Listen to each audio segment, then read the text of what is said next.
Picture this. The most prestigious pet auction in the galaxy, held aboard Nexus 7, where the wealthy and important go to buy their exotic companions. Now picture it going absolutely, spectacularly wrong. Zephyr had been working the Galactic Pet Emporium for 12 years, and in that time he'd seen some real disasters. Sentient mushrooms that screamed when touched. Three-headed space cats that argued with themselves. But nothing, and I mean nothing, prepared him for the train wreck that was lot number 47. Ladies, gentlemen, and assorted beings of indeterminate gender, Zephyr announced through his translator, trying to maintain his professional composure while internally screaming. We present Specimen 47, a unique canine-adjacent creature from the Andromeda sector. The thing sitting in the display cage looked like someone had crossed a golden retriever with a geological survey. 6 legs, golden fur, and honest-to-God crystals growing out of its back like some kind of living chandelier. It sat there, panting happily, completely oblivious to the fact that its entire existence was apparently an affront to civilized society. "What are those growths?" demanded Ambassador Krex, his 4 eye stalks recoiling in disgust. "It looks diseased. Those are natural crystal formations." Zephyr replied, reading from his notes. "Completely harmless according to our veterinary assessment." The Veltharian delegate made a noise like a deflating balloon. "Unacceptable. Our species values symmetry. Why does it have 6 legs? How barbaric." Zephyr watched the bidding paddle stay firmly down. Strike 1. "The excess limbs provide superior stability and agility," he offered hopefully. "It's too cheerful," sniffed the Graxian representative, her metallic skin gleaming with disdain. "Our pets must reflect our stoic nature. This creature appears to be enjoying itself." Strike 2. Zephyr was beginning to understand why this particular lot had been marked as problematic in the catalog.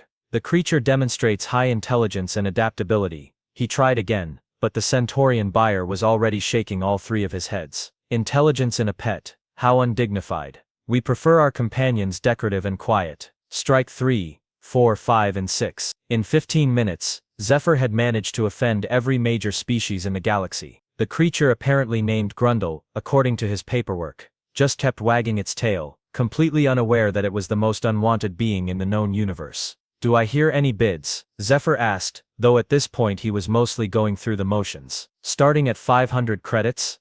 Silence. The kind of silence that makes you question your life choices. 200 credits. More silence." Grundle yawned. 100 credits for this unique specimen. That's when Jake Martinez, 22 years old and armed with nothing but a janitor's paycheck and questionable decision-making skills, raised his hand. "I'll take him." The silence that followed Jake's bid was deafening. Every alien in the auction house turned to stare at the human in the janitor's uniform who had just volunteered to adopt what was essentially a geological disaster with legs. Zephyr blinked slowly, his translator crackling with static. Did someone actually bid?" "Yeah, that was me," Jake said, raising his hand higher like he was in school. 100 credits, right? "Sir, are you absolutely certain?" Zephyr asked, and you could hear the desperation in his voice. 12 years of auction experience, and this was definitely going in his memoirs under the chapter titled "Things That Make You Lose Faith in Sentient Life." Jake looked at Grundle, who had perked up at the sound of his voice and was now wagging his tail so hard his entire crystal-covered rear end was wiggling. "Yeah, I'm sure. Sold," Zephyr practically shouted before Jake could change his mind. To the human in the back. And that's how Jake Martinez became the proud owner of what every expert in the galaxy had deemed a complete biological mistake. The buyer's remorse hit about 30 seconds after Jake signed the paperwork. Standing in the pet pickup area, watching Grundle sniff everything within a 6-foot radius while leaving glittery crystal dust on every surface, Jake started doing some mental math. 100 credits was his entire monthly entertainment budget. His food budget. His maybe I'll buy something nice for myself budget. "What have I done?" he muttered, as Grundle decided that Jake's shoe was the most fascinating thing in the universe and began licking it with a tongue that was disturbingly blue. The transport cage they provided looked like it had been designed for something with the standard 4-leg configuration. Grundle kept getting his extra legs stuck, and every time he moved his crystal formations scraped against the metal bars with a sound like fingernails on a chalkboard. Jake's quarters were what you might generously call compact if you were a real estate agent or a glorified closet if you were honest. 17 square meters of living space that now had to accommodate 1 human and 1 oversized, crystalline alien dog who apparently had no concept of personal space. The moment Jake opened the transport cage, Grundle bounded out and immediately began exploring. And by exploring I mean he started eating Jake's maintenance tools. "No, don't eat that." Jake lunged for his sonic wrench, but Grundle had already swallowed it. That's not food. Grundle looked at him with what could only be described as canine confusion, then promptly ate a spare circuit board. Okay, new rule, Jake said, frantically moving his equipment to higher shelves. No eating the electronics. But Grundle wasn't listening. He'd discovered Jake's recycling bin and was now happily munching on aluminum cans like they were treats. The crunching sound was deeply unsettling. Jake's comm unit buzzed. Hey Jake, how'd the auction go? It was Maria, his friend from the hydroponics bay. Please tell me you didn't actually buy anything. Jake looked at Grundle, who had now moved on to eating the metal brackets that held up Jake's storage shelves. Well, funny story about that. Oh no, what did you do? I may have purchased a slightly used alien pet. Jake, your living space is barely big enough for you. Where are you going to put a pet? As if on cue, Grundle finished dismantling Jake's shelving unit and curled up in the pile of twisted metal like it was the most comfortable bed in the galaxy. I'm starting to figure that out, Jake said weakly. The next few hours were what you might call educational. Jake learned that Grundle had absolutely no understanding of human bathroom etiquette, that his crystals glowed different colors depending on his mood, and that apparently everything made of metal was fair game for midnight snacking.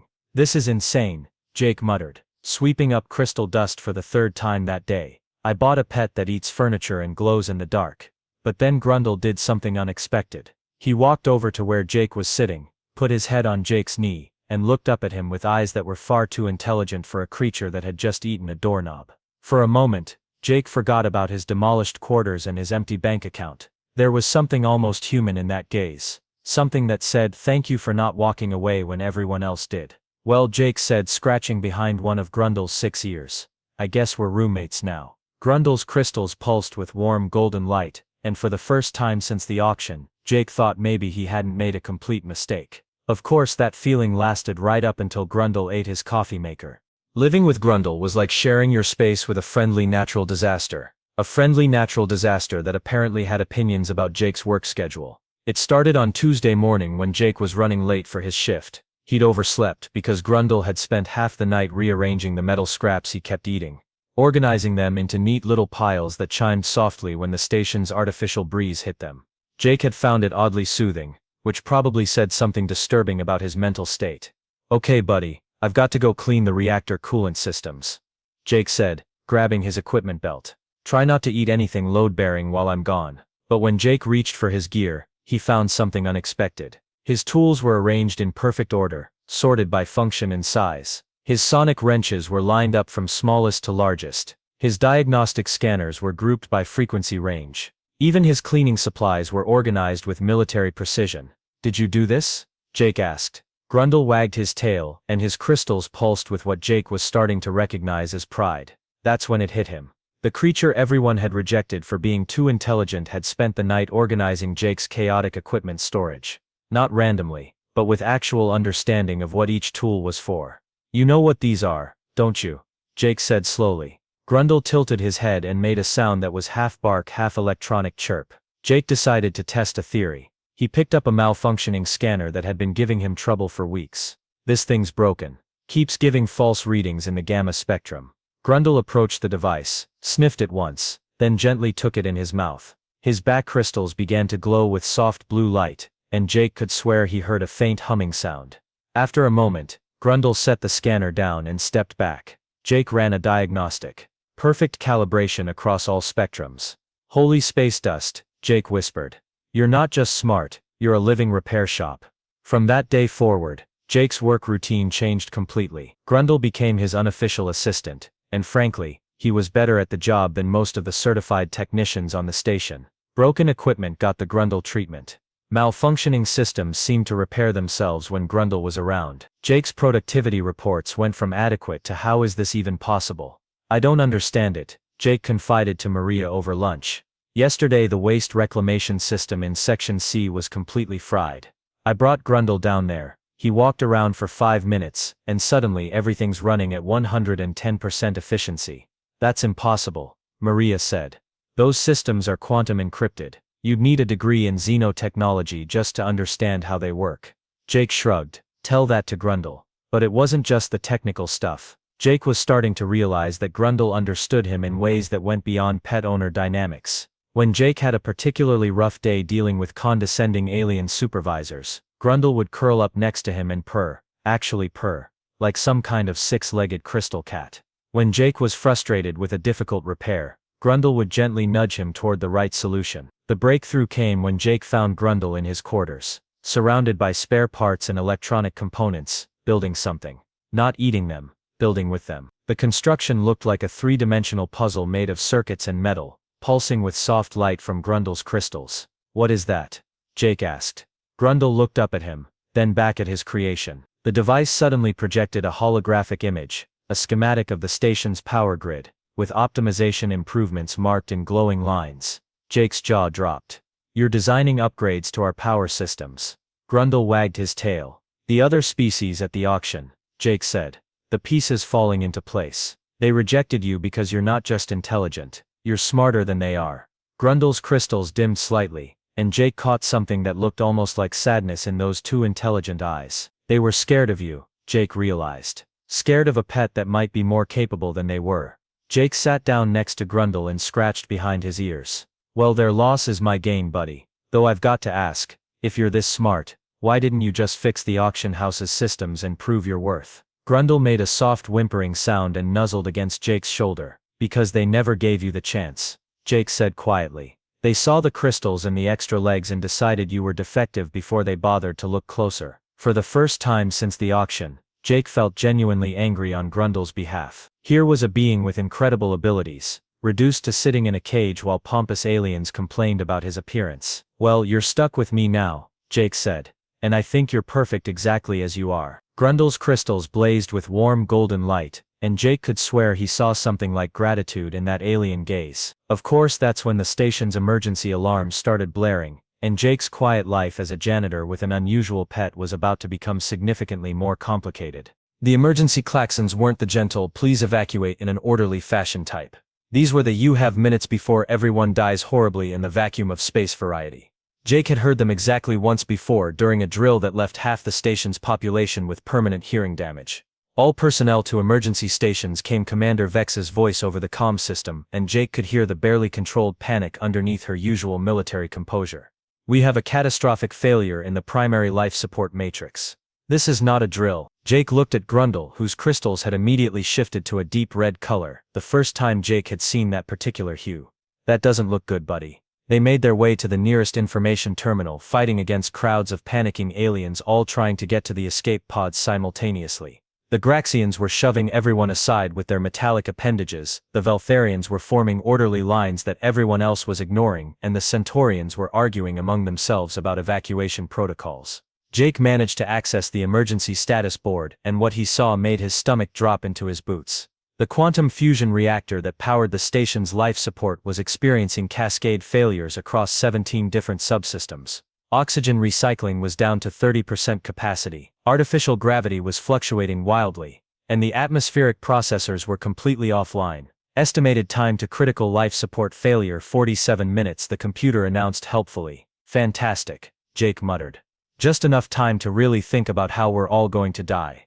But Grundle wasn't listening. He was staring at the status display with intense concentration, his crystals now pulsing in complex patterns that Jake had never seen before. Red, blue, white, gold, cycling through colors in what looked almost like some kind of code. "Engineering teams to Reactor Bay 7, Commander Vex's voice crackled over the comm. "All available technical personnel report for emergency repairs." Jake looked down at his janitor's badge, then at Grundle. "Well, we're not exactly qualified, but I guess everyone's invited to this disaster." They fought their way through the corridors to Reactor Bay 7, where Jake found a scene of barely controlled chaos. Chief Engineer Korvac, a 7-foot-tall Thraxian with more cybernetic implants than original body parts, was standing in front of a massive holographic display showing the reactor's failing systems. Around him, the station's best engineers and technicians were running diagnostics, shouting suggestions, and generally accomplishing nothing useful. "The quantum matrix destabilized 43 minutes ago," Korvac was explaining to Commander Vex. "We've tried rerouting power through the secondary conduits, but the feedback loops are creating harmonic resonance in the fusion chamber. Every time we fix one system, 2 others fail." "How long do we have?" Vex asked.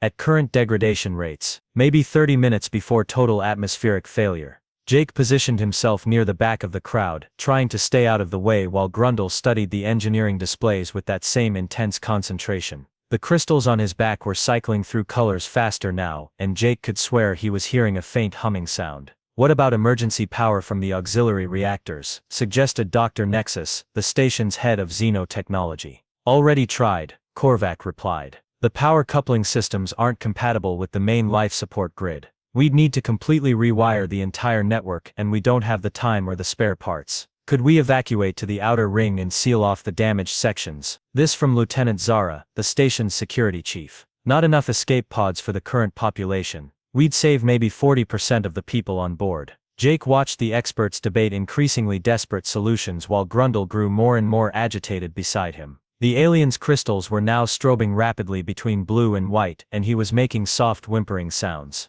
The quantum resonance chamber is the key, Dr. Nexus was saying. If we could just stabilize the harmonic frequencies, the cascade failure would stop. But the computational requirements are beyond our current systems. We'd need a quantum processor with the capacity to calculate 17 billion harmonic permutations simultaneously. That's when Grundle did something that made everyone in the room stop talking. He barked. Not his usual happy yip, but a sharp, commanding sound that somehow cut through all the technical chatter and panic conversation. Every head in the room turned toward Jake and his defective pet. Ah. Jake said, suddenly aware that he was the focus of attention from the station's entire command staff. Sorry about that. He's been acting weird since the alarms started. Is that the creature you purchased at the auction? Commander Vex asked, her 4 eye stalks focusing on Grundle with intense curiosity. Yeah, that's Grundle. He's actually pretty smart. Korvac's cybernetic eye whirred as it focused on Grundle. Smart how? Jake felt heat rising in his cheeks. Well, he's been helping me with repairs. Minor stuff, mostly. Equipment calibration, system diagnostics. That sort of thing. System diagnostics. Dr. Nexus stepped closer, her scientific interest clearly piqued. What kind of diagnostics? He fixed my quantum scanner yesterday, Jake admitted. And he's been optimizing power distribution in the sections I clean. Actually, he designed some improvements to the power grid that I haven't had a chance to submit to engineering yet. The room went very quiet. Grundle's crystals were now glowing so brightly that they were casting shadows on the walls. Mr. Martinez, Commander Vex said slowly. Are you telling me that your pet has been performing unauthorized modifications to station systems? Well, when you put it like that, it sounds bad, Jake said. But everything he's done has improved efficiency. I've got the performance reports to prove it. Korvac and Dr. Nexus exchanged glances. What species is this creature? Korvac asked. I honestly don't know, Jake replied. The auction house just called him canine adjacent and problematic. Grundle chose that moment to walk directly to the main engineering console, rear up on his hind legs, and place his front paws on the control panel. His crystals flared brilliant white, and suddenly every screen in the room lit up with data streams that moved too fast for organic eyes to follow. He's interfacing with the reactor control system, Dr. Nexus breathed. Without any external connections. Those crystals, they're not just decorative, they're biological quantum processors. The humming sound Jake had been hearing grew louder, and now everyone could hear it. It wasn't coming from the machinery, it was coming from Grundle. Commander, Jake said quietly. I think my dog wants to help. What happened next was either the most beautiful thing Jake had ever witnessed, or the most terrifying depending on how you felt about your pet suddenly becoming one with a space station's central nervous system. Commander Vex looked at Jake like he just suggested they solve their oxygen crisis by opening all the airlocks. You want us to let your pet interface with our reactor controls? I know how it sounds, Jake said, watching Grundle's crystals pulse in increasingly complex patterns. But look at him. He's already connected somehow. And honestly, what's the worst that could happen? We all die? Because that's happening anyway in about 25 minutes. Dr. Nexus was running her scanner over Grundle, and her expression shifted from skeptical to amazed to slightly horrified. Commander, these readings are unprecedented. His neural activity is off the charts. And those crystals aren't just biological, they're quantum mechanical structures. Living quantum computers. Impossible, Korvac stated flatly. No known species has evolved natural quantum processing capabilities. Well, apparently one has, Jake said. And right now he's the only one in this room who seems to understand what's wrong with your reactor. As if to prove Jake's point, Grundle turned away from the console and walked directly to a wall panel that Jake was pretty sure nobody had been paying attention to. He pressed his nose against it, and suddenly a hidden diagnostic display flickered to life, showing subsystem failures that hadn't appeared on any of the main engineering screens. How did he know that panel was there? Vex demanded. Because he's been mapping the entire station's systems, Jake realized. Every time I took him on maintenance rounds, he wasn't just following me around.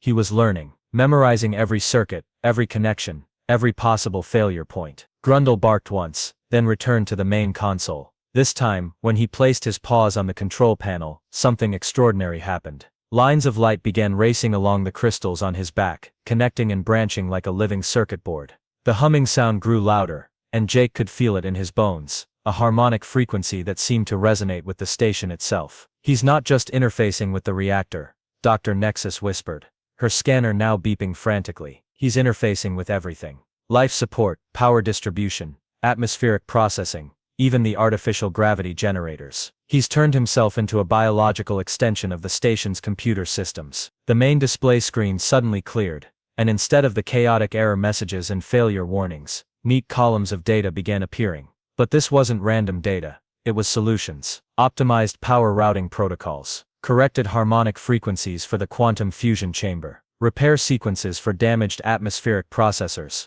This is impossible, Korvac muttered. But Jake could see him studying the data streams with growing amazement. These calculations, we'd need our entire computer array running for days to generate optimization patterns this complex. How long has he been doing this?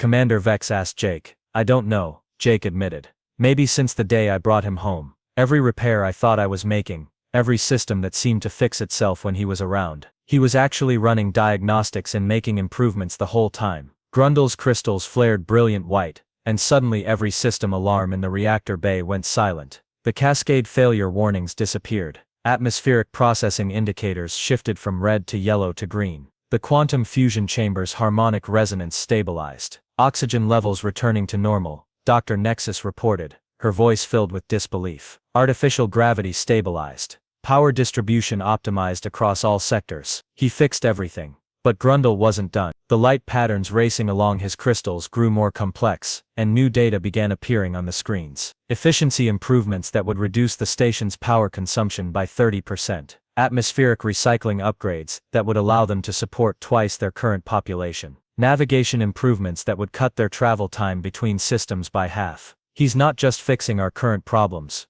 Korvac realized. He's upgrading our entire infrastructure. Jake looked at his pet, who apparently wasn't exactly a pet, with a mixture of pride and complete bewilderment. Grundle buddy, how long have you been able to do this? Grundle turned to look at him, and for a moment, the crystals dimmed to their normal soft glow. He made that happy yipping sound Jake had grown to love, then walked over and put his head against Jake's leg. He's been able to do this the whole time, Jake said quietly. But nobody ever gave him the chance. Commander Vex was studying the optimization data with intense concentration. Mr. Martinez, do you have any idea what your companion actually is?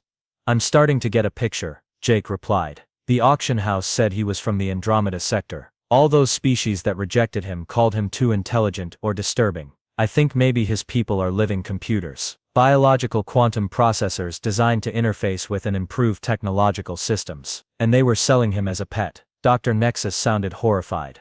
I don't think they knew what he was, Jake said. To them, he just looked like a weird dog with crystals growing out of his back. That's when the communication system crackled to life, and Zephyr's voice filled the reactor bay. Commander Vex, we're receiving multiple incoming transmission requests. It appears word has spread about the unique capabilities of lot number 47. We have 17 different species offering to purchase the creature for amounts ranging from 50,000 to 12 million credits. Jake felt something cold settle in his stomach. They want to buy him. The Zenthari delegation is offering 20 million, Zephyr continued. They're particularly interested in his computational abilities. Jake looked at Grundle, who was still leaning against his leg, tail wagging happily. Around them, the engineering staff was staring at readouts showing the most advanced technological improvements they'd ever seen. And somewhere out there, every major power in the galaxy was preparing to make offers that would set Jake up for life. Mr. Martinez, Commander Vex said quietly. I think we need to discuss your pet's future. Jake reached down and scratched behind Grundle's ears, feeling the warm pulse of the crystals under his fingers. Yeah, he said. I think we do. The bidding war for Grundle lasted exactly 37 seconds. That's how long it took Jake to stand up, look Commander Vex directly in her primary eye stalk, and say, No. Mr. Martinez, Vex said carefully. I'm not sure you understand the magnitude of these offers. The Zenthari are now bidding 35 million credits. That's more money than most people see in 10 lifetimes. I understand perfectly, Jake replied, his hand resting protectively on Grundle's head. And I said no. The reactor bay had filled with station personnel, all of them staring at Jake like he'd just turned down the chance to become a god. Which, economically speaking, he basically had.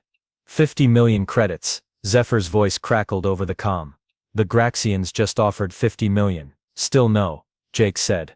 Dr. Nexus stepped forward. Jake, think about this rationally. With that kind of money, you could buy your own station, your own fleet, you could fund research projects, explore new systems, do anything you wanted. I already have everything I want, Jake said, and he realized with some surprise that he meant it. I've got a friend who's smarter than everyone in this room combined, who saved all our lives, and who was sitting in a cage being called defective 3 days ago. You think I'm going to sell him to the same people who rejected him? Grundle's crystals pulsed with warm golden light, and he made a soft sound that was purely contentment. Besides, Jake continued, look around. Grundle didn't just fix our life support, he upgraded our entire station. Our power efficiency is up 30%. Our environmental systems are running better than they have in years. Our navigation computers are processing data faster than they were designed to handle. He's made this place better just by being here. Commander Vex studied the efficiency reports scrolling across her datapad. You raise an interesting point. The improvements he's implemented are worth far more than the operational costs we've been projecting. Exactly, Jake said. So here's my counter-proposal. Grundle and I stay. I get promoted to whatever fancy title makes the paperwork happy. Grundle becomes our official station consultant. And instead of selling him to some collector who wants to lock him in a lab, we figure out how to help others like him. Others like him? Korvac asked. Think about it. If Grundle ended up in that auction, there are probably more of his people out there. Maybe they're all being sold as defective pets, because nobody realizes what they actually are. Maybe we could find them, help them, give them a place where their abilities are appreciated instead of feared. Dr. Nexus was nodding enthusiastically. A sanctuary program. We could establish protocols for identifying and protecting biotechnological species. The research applications alone would be groundbreaking. 75 million credits, Zephyr announced. The Veltharians are very insistent. Tell them Grundle's not for sale, Jake said firmly. Tell them all that. Commander Vex was quiet for a long moment, studying Jake and Grundle. Finally she said, Mr. Martinez, how would you feel about a promotion to Director of Interspecies Relations? Jake blinked. That's a real job. It is now. Your responsibilities would include overseeing our new biotechnological species integration program, serving as Grundle's liaison with Station Command, and managing our improved systems efficiency protocols. Does it come with better quarters? Jake asked. Because mine are currently held together with crystal dust and whatever's left of my furniture. Vex's mouth twitched in what might have been a smile. I think we can arrange something more suitable for both of you. 3 months later, Jake's new office overlooked the station's central garden, where Grundle had become something of a celebrity. Not the kind of celebrity that gets locked in a cage and stared at, but the kind that gets invited to birthday parties and asked to pose for pictures with visiting dignitaries. Jake watched through his window as Grundle demonstrated his latest project to a group of fascinated youngsters from the station's school program. He'd figured out how to make his crystals create holographic displays, and he was currently showing them a 3-dimensional map of the galaxy with all the trade routes optimized for maximum efficiency and minimum environmental impact. He's teaching them, Maria said, joining Jake at the window. I never thought I'd see the day when kids would get excited about quantum mechanics, but somehow he makes it look like a game. He's good at that, Jake agreed. Making complicated things seem simple. The Interspecies Relations Office had become the most popular department on the station, mostly because it was where Grundle spent his time when he wasn't optimizing systems or playing with children. They'd rescued 6 more of his species from various pet auctions and exotic animal dealers across the sector. Each one had been labeled as defective or problematic by sellers who had no idea they were trafficking in sentient quantum computers. The rescue program had been so successful that they'd had to expand it beyond Grundle's species. It turned out the galaxy was full of intelligent beings who'd been mislabeled, misunderstood, or simply overlooked, because they didn't fit conventional definitions of sentience. Director Martinez, came a voice from the office door. Jake turned to see Lieutenant Zara holding a datapad and trying not to smile. We've got another situation. What kind of situation? The kind where someone's trying to sell a decorative plant that keeps rearranging the furniture in their shop and apparently has opinions about interior design. Jake looked at Grundle, who had stopped his demonstration and was now wagging his tail enthusiastically. His crystals were pulsing with excitement. "Looks like we've got another rescue mission," Jake said. "What do you say, buddy? Ready to help another misunderstood genius find a home?" Grundle barked once, his crystals flaring with golden light, and bounded toward the door. As they headed out to investigate their newest case, Jake reflected on how much his life had changed since that disastrous auction. He'd gone from being a janitor with questionable decision-making skills to running the galaxy's first interspecies sanctuary program. He had a job he loved, friends who respected him, and a best friend who just happened to be the most advanced biological computer in known space. Not bad for someone who'd impulse bought a pet, because everyone else thought it was defective. Behind them, the station hummed with perfect efficiency, its systems optimized by a creature who'd been rejected by every intelligent species in the galaxy. And in the central garden, holographic butterflies that Grundle had created for the children danced through the air, their wings shimmering with all the colors of stars. Sometimes, Jake thought, the best things in life are the ones that nobody else wants.